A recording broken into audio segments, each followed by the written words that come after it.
Tapi tanggapan polisi mengatakan ibu tidak bisa membuat laporan karena ibu belum mengalami kerugian. Kalau ada pinjaman ilegal, kalian bisa abaikan. Kalian bisa dahulukan pinjaman legal. Pinjaman legal pun yang telah masuk dalam SLIK.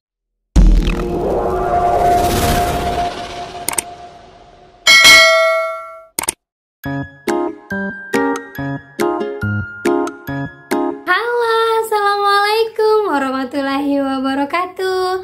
Apa kabar teman-teman semuanya? Semoga semua teman-teman saya dalam keadaan sehat walafiat. Dan sekarang di Batam sedang musim hujan terus ya. Semoga di tempat teman-teman semuanya dalam keadaan tidak begitu hujan, tidak begitu panas juga. Jadi tetap bisa bekerja dan tetap bisa melaksanakan kegiatan-kegiatannya dengan baik. Oke teman-teman, kali ini saya akan membahas tentang berita baru yang baru-baru aja terjadi kemarin hari Valentine ya, tanggal 14 Februari. Tapi bagi saya tidak ada hari Valentine ya. Tanggal 14 Februari di Bogor, tepatnya di Bogor, ada seorang wanita yang gantung diri. Kalau bisa dikatakan telah bunuh diri akibat pinjol. Bagaimana ceritanya dan apa saja yang harus kita hadapi dan bagaimana menghadapi situasi-situasi yang mungkin di tahun 2023 ini terlalu banyak tekanan. Untuk itu buat teman-teman semuanya tetap aja di channel ini. Jangan lupa untuk klik tombol subscribe-nya dan nyalakan notifikasi loncengnya agar terus terhubung dengan saya. Oke teman-teman, ini dia buat kalian. Oke teman-teman, jadi ini berita baru ya, baru 14 Februari kemarin. Ceritanya itu ada di Bogor, seorang wanita yang gantung diri gara-gara terintimidasi oleh DC dan pinjol-pinjol yang sudah dia jalankan sangat banyak sehingga dia tidak sanggup lagi untuk menghadapinya, sehingga dia memutuskan untuk bunuh diri atau bundir lah bahasanya orang bilang ya. Dari cerita yang saya dapatkan di sini, kalau saya baca berita secara keseluruhan, sebenarnya dia ini kalau menurut saya masih kuat. Hanya orang-orang di sekelilingnya saja tidak mendukungnya. Mungkin karena dilihat dia terlalu banyak hutang, jadi orang tidak mau bersangkut paut dengan dia. Dia coba untuk curhat kepada saksi yang menemukan dia pada hari paginya ya. Itu coba curhat tapi tidak ditanggapin karena kebetulan saksi ini sedang masuk malam atau sedang bekerja, jadi tidak menanggapin ceritanya dia. Saya yakin teman saya ini yang sudah bunuh diri ini, saya yakin dalam dirinya, dalam hatinya tidak ingin melakukan hal ini, tapi karena di sekelilingnya orang-orang yang dia anggap bisa untuk sebagai teman curhat itu tidak ada yang mau mendengarkan dia. Jadi buat teman-teman saya semuanya, apapun yang terjadi, bagaimanapun berita-berita heboh yang tentang pinjol, tentang DC yang mulai menyebarkan data atau membuat malu diri kalian, ingat teman-teman ya, kalian tidak sendiri galbay di Indonesia ini. Kalian hanya butuh kuat mental dan cukup cerita kepada orang-orang yang mungkin tidak kalian kenal. Misalnya ya, kalian mungkin di kolom komentar saya ini ya, banyak tuh sesama kalian. Cobalah untuk saling berinteraksi. Gimana? Ayo kita langsung ke DM yuk. Gimana saling menguatkan? Atau mungkin ayo kita saling bertukar WhatsApp untuk saling menguatkan bagaimana cara menghadapi para DC-nya. Karena kalau udah orang di sekeliling kita itu pasti saya rasa pikiran mereka tuh akan buruk aja terhadap kita. Tapi padahal ya tidak menutup kemungkinan mereka-mereka di sekeliling kita ini juga menggunakan pinjol, tapi mereka diam-diam aja. Karena kayaknya pinjol ini sudah meluas menurut saya. Ya kan? Jadi buat teman-teman semuanya, jangan pernah pendam sendiri dan jangan takut. Kita sudah ada hukum, kita sudah ada perlindungan, sudah saya tulis ya bagaimana cara mengadukan bagi DC-DC yang meneror kalian. Jangan lupa kerugian apa yang sudah kalian alamin. Nah, seperti teman saya di salah satu belahan Indonesia Timur, datanya itu pernah dipakai oleh pinjol karena dia sebelumnya sudah pernah pakai joki pinjol.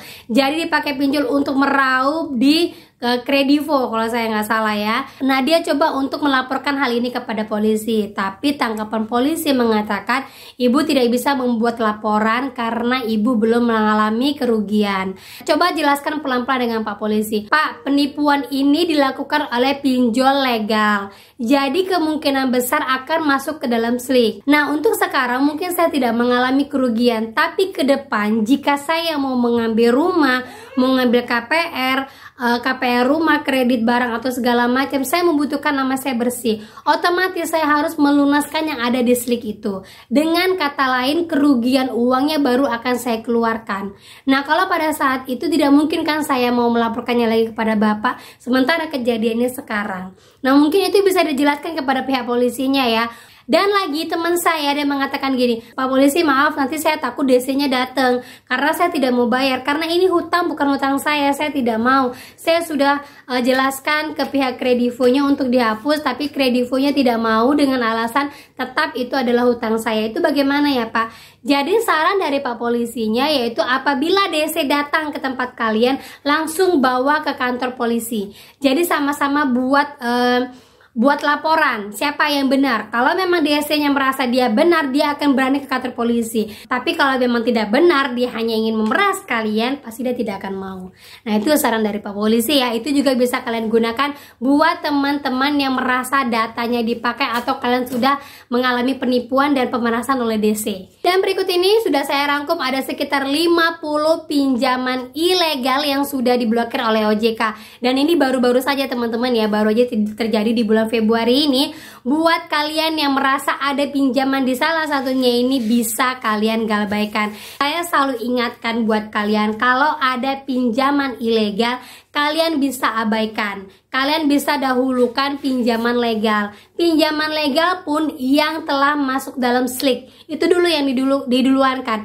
Jadi tidak semua masuk ke dalam kepala kalian sehingga kalian merasa tidak menemukan jalan keluar dan tidak ada yang mau peduli dengan kalian. Jangan seperti itu teman-teman ya.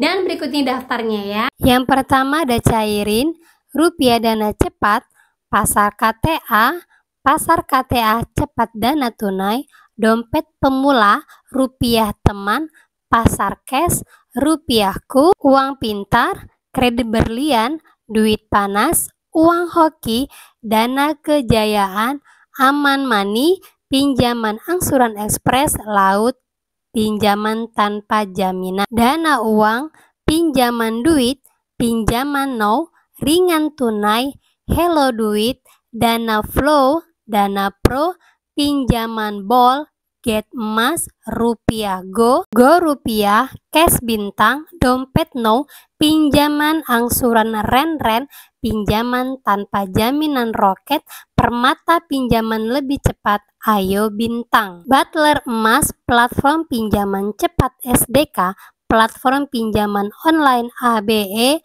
Go Rupiah Plus, pinjaman cepat hemat waktu, pinjaman uang Indonesia Wallet, dana instan, pinjaman tunai pribadi terbang, wadah uang pinjaman online dengan bunga rendah, Cash Pro, Swan pinjaman tunai pribadi, Cash pinjaman cepat online RAC, teman uang, kontribusi uang, uang mudah.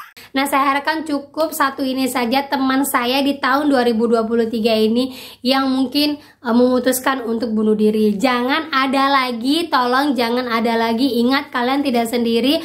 Buat teman-teman saya terbuka untuk umum. Kalian silakan curhat apa saja di DM saya, asalkan jangan aneh-aneh ya. Saya akan terima dan saya akan balas. Dan mohon maaf kalau mungkin balasannya sedikit agak lama karena saya harus membalas satu persatu untuk orang-orang yang lainnya juga. Dan saya tidak ada membuat grup WhatsApp ataupun meminta uang kepada kalian untuk media saling sharing. Tidak ada teman-teman ya. Kalaupun ada, saya yakin itu adalah penipuan dan itu bukan saya. Oke teman-teman ya, itu saja yang bisa saya sampaikan. Semoga kalian benar-benar bisa menguatkan diri kalian. Ingat, jangan pernah mengambil keputusan jalan pintas. Yakin di Indonesia ini bukan kalian sendiri yang galbay. Banyak banget yang galbay. Tinggal bagaimana cara kalian menghadapi DC dan bagaimana cara kalian untuk menyimpan data kalian. Oke teman-teman, akhir kata saya ucapkan Assalamualaikum warahmatullahi wabarakatuh.